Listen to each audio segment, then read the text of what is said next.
In today's video, I'm going to teach you how to connect GoCanvas to Zapier. To get started, log into your Zapier account. Once you're on the main dashboard, click Create and then select Zap. This opens a new automation where you'll define what should happen and when it should happen. First, set up the trigger. Click the trigger step, then use the search bar to find and select GoCanvas. After that, choose the trigger event you want to use. A common option is New Submission, which tells Zapier to watch for new entries submitted through your GoCanvas form. Next, connect your GoCanvas account to Zapier. Follow the sign-in prompts and approve access so the two platforms can communicate securely. Once your account is connected, choose the specific GoCanvas app or form that you want Zapier to monitor. This is important because it tells Zapier exactly where to look for incoming submissions. Click Continue, then click Test Trigger. Zapier will try to pull in a sample submission from GoCanvas. Make sure the test is successful and that the sample data looks correct, because this sample will help you configure the next part of the automation.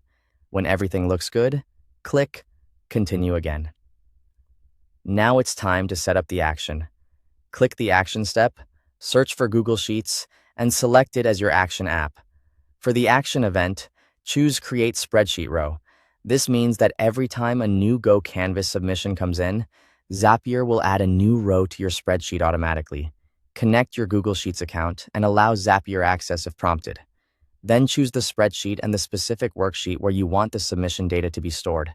After that, map the GoCanvas fields to the corresponding spreadsheet columns.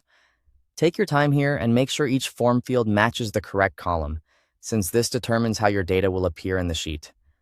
Once the field mapping is complete, click Continue, then click Test Step to send a sample row into Google Sheets. Open your spreadsheet and confirm that a new row has been added and that the information appears in the right columns. If anything looks off, this is the best time to go back and adjust the mapping. When you're satisfied with the test, click Publish to activate the Zap. With the automation now live, submit a new GoCanvas form entry to perform a real-world check. Finally, confirm that the submission data is automatically added to Google Sheets just as expected. That's it. Your GoCanvas and Zapier connection is now set up and ready to streamline your workflow. Thanks for watching.